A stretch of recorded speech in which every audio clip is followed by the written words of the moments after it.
நக்கீரன் கோபாலுக்கும் டிவிகேக்கும் ஒரு பெரிய போர் போயிட்டு இருக்கு. அதுவும் ஆதவருக்குன்னா அந்த மீசக்காரு அப்படின்னு சொன்னது. ஒரு புதுசாக ஒரு பையன் அரசியலுக்கு வர்றாரு, நீங்கள் அவரை வந்து திருத்தலாம், அறிவுரை கூறலாம். அதில் வந்து நிறைய அவருக்கு உரிமை இருக்குது. ஒரு மூத்த பத்திரிகையாளருங்கிற விதத்தில் எல்லாமே அவர் செய்யலாம். ஆனால் அவர் கொஞ்சம் அவருடைய இடத்த விட்டு இறங்கி பேசுகிறாரோங்கிற உணர்வு எனக்கும் இருந்துச்சு. கட்டாயமாக எங்கேயாவது பார்த்தா ஆனால் ஏன்னா இப்படி பேசுகிறீங்கன்னு நான் கேட்பேன். இதே அவர் தவிர்ப்பது நல்லது தானே. என்னதான் பாடல் ஜனநாயகன் அந்த ஹைப்பெல்லாம் ஒரு பக்கம் இருந்தாலுமே இப்போ வந்து வைகோ வரைக்குமே வந்துட்டு விஜய் வந்து நேரடியாக விமர்சனம் பண்ணுறாரு, ஒரு பித்தலாட்டம் அப்படின்னு சொல்லிட்டு. வைகோவினுடைய பாராட்டுரையும் சரி, வைகோ ஒருத்தரை திட்டுறதும் சரி, ரெண்டுமே இங்கே ஒரே ஆள் அவர் பண்ணியிருக்காரு. இதே முதலமைச்சரை ஒரு காலத்தில் எவ்வளவு இழிவாக பேசினாருங்கிற விஷயங்கள்லாம் தொடர்ந்து இங்கே வந்துட்டு இருக்கு. இப்போ வைகோ ஒருவரை இழிவாக பேசினாலும் நம்ம வந்து அதை பெருசாக எடுத்துக்கக்கூடாது, பாராட்டி பேசினாலும் எடுத்துக்கூடாது. மற்றும் ஒரு அரசியல்வாதி அவர். இப்போதைக்கு திமுகவை எந்த கொம்பனாலும் அழிக்க முடியாதுன்னு இப்போ தொடர்ந்து வந்து மு.க. ஸ்டாலின் பேசிட்டே வராரு. இல்லைங்க, விஜய் அரசியலுக்குள் வந்த பிறகு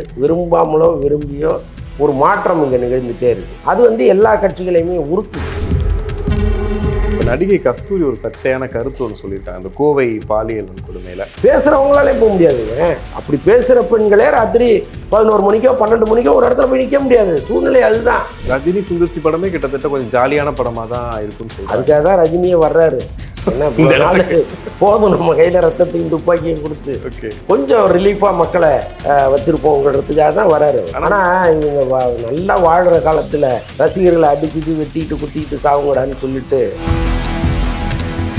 அடுத்து அஜித்து விஜய் இவங்க இன்னைக்கு அஜித் சொல்கிற கருத்துக்களை ஒரு 20 வருஷத்துக்கு முன்னாடி சொல்லியிருந்தா பல பேர் வெட்டி சண்டை போட்டிருக்க மாட்டாங்க. குடும்பத்தையே பிரித்த கதைகள்லாம் உண்டு. நீ அஜித் ரசிகன், நான் விஜய் ரசிகன், எனக்கு இவரை பிடிக்கும், உனக்கு அவரை பிடிக்கும், இந்த சண்டை வருது இல்லை, ஜென்ம பகையாகி போனவங்களாம் இருக்கும்.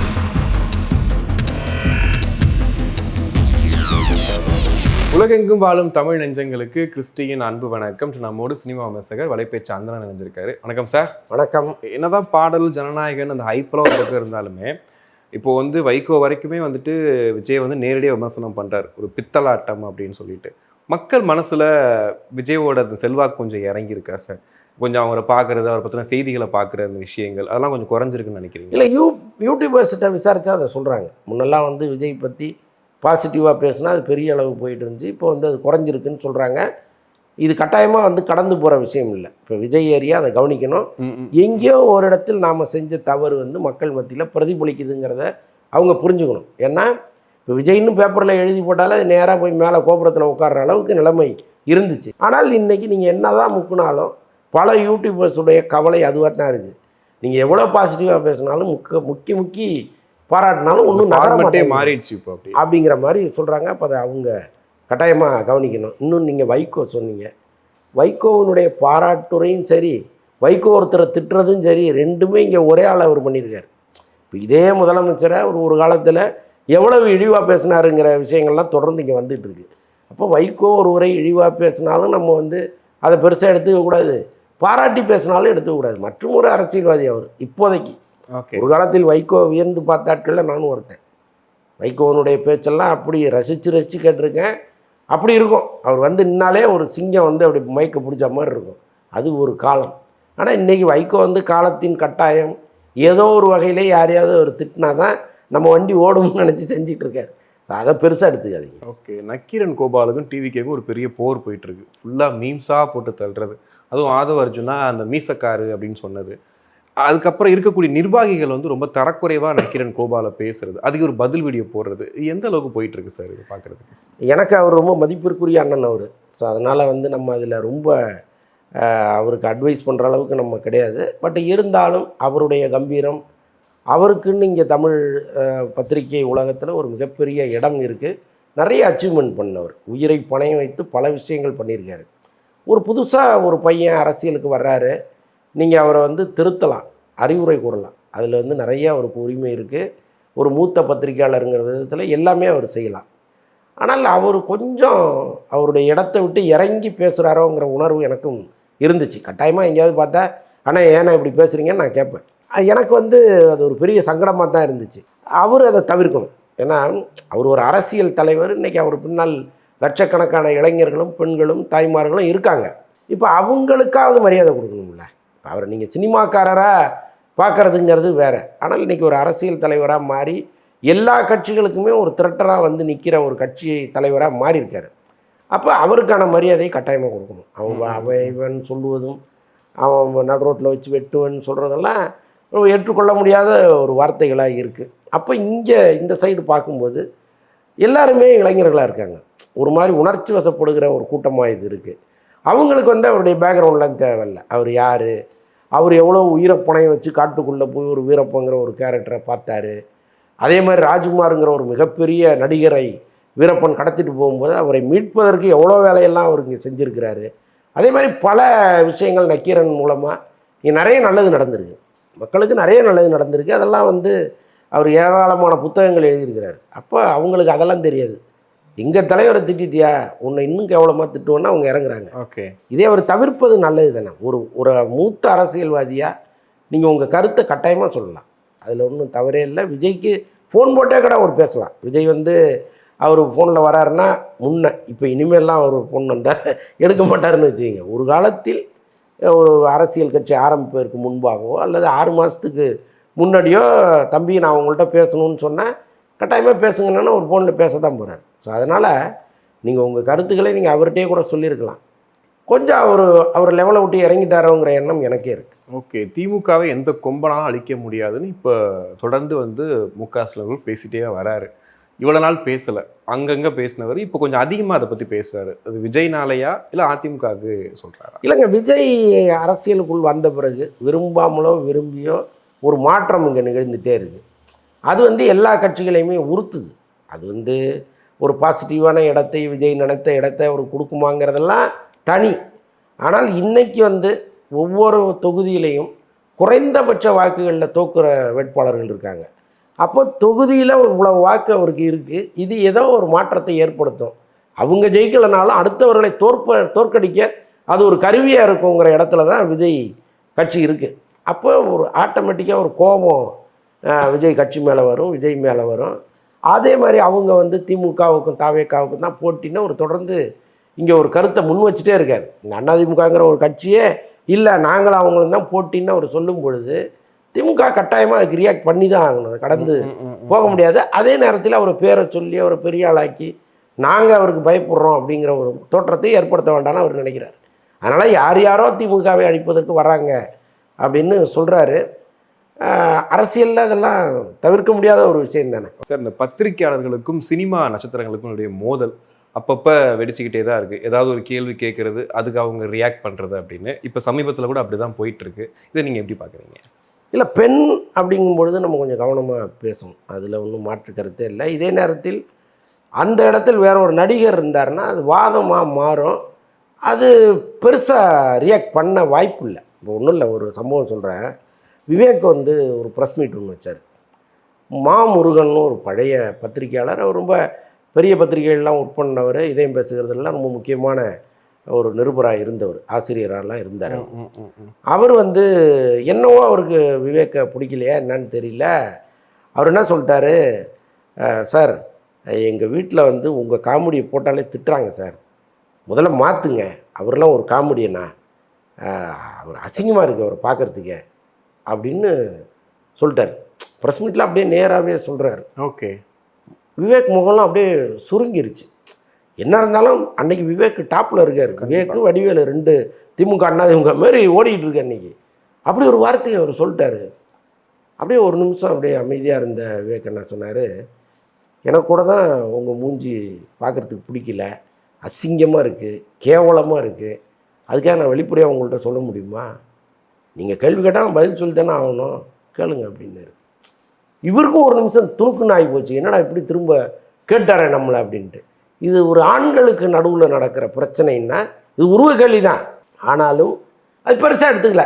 இவர் சண்டை போட்டார், அவர் சண்டை போட்டார், அதுக்கப்புறம் கிளம்பி வந்துட்டாங்க. சூடாக அந்த டைம்லேயே முடிஞ்சு போச்சு. சூடாக அதே மாதிரி முடிஞ்சிருச்சு. அது மாதிரி இது நடக்கும்னா நடக்காது. ஏன்னா அந்த இடத்துல இருப்பவர் ஒரு பெண். நீங்கள் அவங்களுக்குன்னு ஒரு ப்ரைவசி இருக்குது. அவங்க ஒரு பெண் இன்றைக்கி சினிமாவுக்கு வரும்பொழுது எவ்வளோ பெரிய போராட்டங்களை கடந்து வருதுங்கிறது நம்ம பார்க்குறோம். இப்போ ஒரு நீங்கள் சினிமாவுக்கு போகிறத விட கிராமத்திலிருந்து மதுரையோ திண்டுக்கல்லோ அல்லது ஏதோ ஒரு ஊரோ நீங்கள் அல்லது சிட்டியாகவே இருக்கட்டும், நீங்கள் அங்கேருந்து ஒரு பெண் சினிமாவுக்கு வர்றதுங்கிறது எல்லா காலத்திலும் பிரச்சனைக்குரியதாக இருக்குது. இன்றைக்கி வளர்ந்தாச்சு, எல்லாரும் வந்து நவீனமயமாக்கிட்டோம், யார் வேணாலும் எந்த வேலையும் பார்க்கலாங்கிறது இருந்தால் கூட சினிமாவுக்கு ஒரு பெண் வரும்போது அந்த குடும்பம் அனுமதிக்காது. அங்கே போனால் அது இருக்குது, இந்த பிரச்சனை இருக்குது, அது சொந்தக்காரங்களை பார்க்கணும், அப்படி இப்படின்னா 1000 முட்டுக்கட்டையில் போடுவாங்க. அங்கேருந்து ஒரு பெண், அது ஒரு சின்ன பொண்ணு, ஓகே, அவ்வளோ போராடி ஒரு இடத்துக்கு வரும்பொழுது முடிஞ்சால் நம்ம அவங்கள என்கரேஜ் பண்ணணும், இல்லைன்னா ஒதுங்கிடணும், அவ்வளோதான். அதுதான் இந்த விஷயத்தில் நான் பார்த்தது. நிறைய கேள்வி கேட்க நமக்கு சுதந்திரம் இருக்குது. நல்ல நடிகர்கள் வரும்பொழுது அவங்களோட சண்டை போடுங்க, சரியாக நடிக்கலைன்னு சொல்லுங்கள், எவ்வளோ விஷயங்கள் இருக்குது. நடிகைகள் வரும்போது முடிஞ்ச அளவுக்கு என்கரேஜ் பண்ணுறது தான் சரியாக இருக்கும். ஓகே. இப்போ நடிகை கஸ்தூரி ஒரு சர்ச்சையான கருத்து ஒன்று சொல்லியிருக்காங்க. அந்த கோவை பாலியல் வன்கொடுமையில் அவங்க ஏன் வந்து ஒரு ரூம் போட்டு பேசியிருக்கலாமே, அங்கே தான் போய் பேசணுமோ ஒரு கருத்தை சொல்லியிருக்காங்க. எப்போவுமே அவங்க பேசும்போது ஏதாவது ஒரு கருத்து சர்ச்சையாக மாறி இருக்கு. இதை நீங்கள் எப்படி பார்க்குறீங்க இந்த கருத்தை? இல்லைங்க, இந்த விஷயத்தில் வந்து பல பேர் சொல்கிற கருத்தை நம்ம ஏற்றுக்க முடியாது. எல்லாருமே என்ன சொல்கிறாங்க, இந்த பெண்ணியவாதிகள் எல்லாருமே நாங்கள் எத்தனை மணிக்கு எங்கே போனால் உங்களுக்கு என்ன, பாதுகாப்பு கொடுக்க வேண்டியது தான் உங்கள் வேலை, இந்த நாட்டை சுத்தமாக வச்சுக்க வேண்டியது தான் உங்களுடைய வேலை, நாங்கள் 2 மணிக்கு கூட போவோம், புதருக்கு போவோம், பங்களாவுக்கு போவோம், அது நாங்கள் அந்த சுதந்திரத்தை எங்களுக்கு ஏற்படுத்தி தர வேண்டியது தான் இந்த சமூகத்தின் வேலைங்கிறாங்க. அது ஒரு நாளில் நிகழற விஷயம் கிடையாது. நம்ம துபாயில் இல்லை, எவ்வளவோ நாடுகள் இருக்குது, எல்லா நாடுகளும் குற்ற பின்னணி உள்ள நாடுகளாக இருக்குது. ஏதோ ஒரு நாடு, துபாய், சவுதி மாதிரி நாடுகளில் தான் ராத்திரி 2 மணிக்கு கூட உடம்பு முழுக்க நகையை போட்டுக்கிட்டோம் அல்லது கை நிறைய பணத்தை தூக்கிட்டோம் ஒரு பெண் தனியாக நடந்து போகிற சுதந்திரம் இருக்குது. அது எல்லா நாடுகள்லையும் இல்லை. அது கற்புலேருந்தும் சரி, கரன்சிலேருந்தும் சரி, அது இல்லை. அந்த யதார்த்தத்தை நாம் புரிஞ்சுட்டு தானே ஆகணும். நீங்கள் ஆம்பளையை சரியாக வளங்கன்னா வளர்க்குறோங்க, எல்லாருமே ஒரே மாதிரி இருக்கானே. இப்போ நம்ம வீட்டில் ஒரு பொண்ணு இருக்குது, ராத்திரி 2 மணிக்கு நாங்கள் போயிட்டு வரோம்ப்பான்னா, நீ போயிட்டு வான்னா நம்ம சொல்லுவோம், இல்லைம்மா நான் துணைக்கு வர்றேன்னு சொல்லுவோம்ல. இதை புரிஞ்சுக்காம எல்லாத்தையும் ஒன்றாவே பார்க்குற வழக்கம் இருக்குல்ல, அது ரொம்ப தப்பாக இருக்குது. இப்போ கஸ்தூரி என்ன சொல்கிறாங்க, நீ பார்க்கணுன்னு ஆசைப்படுறியா, பேசணுன்னு ஆசைப்படுறியா, பாதுகாப்பான இடத்துக்கு வா, நீ ஏன் அங்கே போகிறேங்கிறாங்க. அதில் என்ன தவறுன்னு எனக்கு புரியவே இல்லை. ஜேம்ஸ் வசந்தான் ஒரு நல்ல கருத்தை தான் சொல்கிறாரு, மொத்த பேரும் கூட்டிட்டான் அடிக்கிறதுக்கு ஃபுல்லாக. ஆமாம், சொன்னது ரொம்ப என்ன சொல்லிட்டாரு, அவர் பொண்ணு மாதிரி ஒரு விஷயத்த அவர் பார்க்குறாரு, நீங்கள் பாதுகாப்பாக இருங்க, ஒரு பெண் தானேங்கிறாங்க. உடல் வலிமையிலே பெண்கள் பின்தங்கி தாங்க இருக்காங்க. எல்லாருமே அத்லட்டிக்காக இருக்காங்களா, ஒலிம்பிக்ஸில் ஓடிட்டு இருக்காங்களா? மன வலிமை இருக்கிற அளவுக்கு பெண்களுக்கு உடல் வலிமை இல்லை தானே, அதையே ஒத்துக்க மாட்டேங்கிறீங்க. ஒரு 3 பேர் சேர்ந்து வந்து அடித்தான்னா ஆம்பளையே ஓடத்தான் செய்வான். அப்போ நம்ம வந்து பாதுகாப்பாக இருக்கணுங்கிற அக்கறையோட ஒருத்தர் ஒரு கருத்தை சொன்னாங்கன்னா கேட்டுட்டு போக வேண்டியதானே. கஸ்தூரி சொன்னா என்ன, ஜேம்ஸ் வசந்தன் சொன்னா என்ன, ஏன் இந்த பெண்ணியவாதிகள்லாம் இப்படி குமுறிட்டு நிற்கிறாங்கன்னு எனக்கு இந்த நிமிஷம் வரைக்கும் புரியவே இல்லை. ஓகே, பேசுகிறவங்களாலே போக முடியாதுங்க. அப்படி பேசுகிற பெண்களே ராத்திரி 11 மணிக்கோ 12 மணிக்கோ ஒரு இடத்துல போய் நிற்க முடியாது. சூழ்நிலை அதுதான். குடிச்சிட்டு வருவான், அவனுக்கு யார் என்னன்னு தெரியாது. அப்போ இந்த சமூகத்தை மாற்றிட முடியுமா? ஒரே நாளில் மாற்றிட முடியுமா? மெல்ல மெல்ல தான் மாறணும். அது இன்றைக்கே நடந்துரும்லாம் சொல்ல முடியாது இல்லை. ஸோ அந்த யதார்த்தத்தை புரியாமல் பேசுறது இதெல்லாம். ஆக்சுவலி இந்த கருத்தை ஒட்டியே வந்து இப்போ ஒரு படம் வந்துருக்கு சார், ஆண் பாவம் பொல்லாதது அப்படின்ட்டு. இப்போ சமீபமாக பார்த்தா தியேட்டரில் அதிகரிக்கப்படுது, மக்கள் ரொம்ப விரும்பி பார்க்குறாங்கலாம் சொல்கிறாங்க. இப்போ சமீப காலமாக அந்த யதார்த்தமாக எடுக்கக்கூடிய படங்கள், குடும்ப கதைகள் ரொம்ப ஹிட் ஆகுது. பெரிய படங்கள், எதிர்பார்ப்புள்ள படங்கள் கூட போக மாட்டேங்குது. இந்த மாதிரி படங்கள் ஹிட் ஆகுறது எவ்வளோ நல்லதுன்னு நினைக்கிறீங்க? அதுக்கு லோகேஷ் கனகராஜுக்கும் அருண் மாதேஸ்வரன் போன்ற டைரக்டர்களுக்கு நன்றி சொல்லுங்கள். ஏன்னா இதெல்லாம் பார்த்து பார்த்து வெறுத்து போய் எங்கேயாவது ஒரு நிழல் கிடைக்காதான்னு அலையிறான். சிரிக்க முடியாதா படத்தை? ஆமாம், அதன் விளைவு தான் இந்த மாதிரி படங்கள் வந்து நல்லா போகுது. ஏன்னா ஒரு பக்கம் யதார்த்தம் ஒன்று, இன்னொரு பக்கம் அந்த படத்தில் இடையோடுகிற ஹியூமர் ஒன்று, இன்னொன்று நம்ம பக்கத்து வீட்டு கதையை பார்க்குற மாதிரி ஒரு உணர்வு, இதெல்லாம் சேர்ந்து தான் நமக்கு அந்த மாதிரி படங்களை ஓட வைக்குது.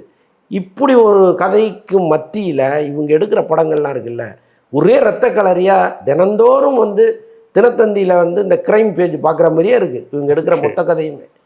அப்போ ஒரு மாற்றம் வேணும்னு மக்கள் நினைக்கிறாங்க. கரெக்டாக அந்த மாதிரி படங்கள் வரும்போது அதை ஓட வைக்கிறாங்க. அதனால் இவங்க புரிஞ்சுக்கணும், நாம் எடுக்கிற படங்கள் இந்த சமூகத்தில் என்ன மாதிரி விளைவை ஏற்படுத்துது அப்படின்ட்டு. ரஜினி சுந்தர்சி படமே கிட்டத்தட்ட கொஞ்சம் ஜாலியான படமாக தான் இருக்குன்னு சொல்கிறாங்க. அதுக்காக தான் ரஜினியே வர்றாரு.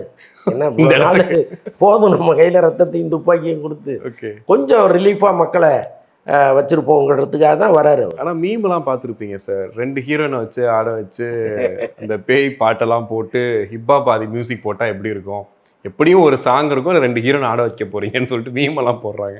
எப்படி இருக்கு பார்க்க? அதாங்க, இவங்களுக்கு தெரியாது இதே சுந்தர்சி தான் அன்பே சிவம்னு ஒரு படத்தை எடுத்தார் அப்படின்னு. ராமநாராயணன் வந்து கடைசி வரைக்கும் கிண்டல் பண்ண கூட்டம் தான் இது. அவர் தான் வந்து சோறுன்னு படம் எடுத்தார், இன்னும் பல கம்யூனிச கருத்துக்களை உள்வாங்கி அற்புதமான படங்கள்லாம் இங்கே எடுத்தார். அவர் வந்து அந்த மாதிரி படங்களை இந்த மக்கள் அக்செப்ட் பண்ணல. சிவப்பு மல்லி மாதிரி படங்கள்லாம் நம்ம எடுத்தோம், அந்த மக்கள் பெருசாக கொண்டாடலன்ட்டு தான் அவர் குரங்கையும் பூனையும் வச்சு எடுக்க ஆரம்பித்தார். கடைசி வரைக்கும் நம்ம அப்படி அவரை வந்து அப்படி பார்க்க ஆரம்பிச்சிட்டோம். அது மாதிரி வந்து என்ன பண்ணுறது, இதெல்லாம் பார்த்துட்டு போக வேண்டியதாக. ஓகே சார், நிறைவாக ரஜினி கமல் அந்த ஃபோட்டோ வந்து வைரல் ஆகிட்டு இருக்கு. இத்தனை ஆண்டுகள் ஆகிப்போச்சு, ஒரு ஈகோ இல்லாமல் 2 பேரும் இன்னும் ஒன்றாவே இருக்காங்க, படம் பண்ணுறாங்க. ஒரு பிரச்சனைனா இவர் வந்து நிற்கிறாரு. இது ரொம்ப நல்லா இருக்கு, ஹெல்த்தியாக இருக்குது அப்படின்ற மாதிரி உங்கள் பார்வை என்ன சார்? ஆனால் இவங்க நல்லா வாழ்கிற காலத்தில் ரசிகர்களை அடிச்சுட்டு வெட்டிட்டு குத்திட்டு சாவுங்கடான்னு சொல்லிட்டு அந்த சினிமா விட்டு அந்த விலகிற காலத்தில் கட்டி பிடிச்சி இப்படி தான் வாழணும்னு சொல்லி கொடுக்குறது இருக்குது பாருங்கள். ரஜினி கமல் பீரியட் முடிஞ்சிடுச்சுன்னா நான் உடனே ஒரேடியாக முடிச்சு கேட்டேன்னு அர்த்தம் கிடையாது. இன்னும் அதிகபட்சம் எத்தனை படங்கள் பண்ணிட முடியும். கிட்டத்தட்ட அந்த காலத்துக்கு வரும்பொழுது அவங்க சமூகத்துக்கு ஒரு கருத்தை சொல்கிறாங்க, இப்படிலாம் அடிச்சுக்காதீங்க அப்படின்னு. அடுத்து அஜித்தும் விஜயும், இவங்க இன்னைக்கு அஜித் சொல்கிற கருத்துக்களை ஒரு 20 வருஷத்துக்கு முன்னாடி சொல்லியிருந்தா பல பேர் வெட்டி சண்டை போட்டிருக்க மாட்டான் இல்லையா? குடும்பத்தையே பிரித்த கதைகள்லாம் உண்டு. நீ அஜித் ரசிகன், நான் விஜய் ரசிகன், எனக்கு இவரை பிடிக்கும், உனக்கு அவரை பிடிக்கும், இந்த சண்டை வருது இல்லை, ஜென்ம பகையாகி போனவங்களாம் இருக்கான். ஆனால் இப்போ சொல்கிறாரே சார், நான் நல்லா தான் நினைக்கிறேன் விஜய்க்கு அப்படின்ட்டு. அதுதான் சொல்கிறேன். இப்போ நினைக்கிறீங்கல்ல, இது ஒரு 20 வருஷத்துக்கு முன்னாடி நினச்சிருக்க கூடாதா, ஒரு 15 வருஷத்துக்கு முன்னாடி நினச்சிருக்க கூடாதா, சொல்லியிருக்க கூடாதாங்கிறது தான் நம்முடையது. அதனால் இந்த காலம் கடந்த பிறகு வந்து ஒரு கம்பராமாயணம் படிக்கிறது இருக்குல்ல, அது மாதிரி இருக்குது இதெல்லாம். ஓகே, கண்டிப்பாக சார், நிறைய விஷயங்கள் பேசணும். அதுக்கு நன்றி.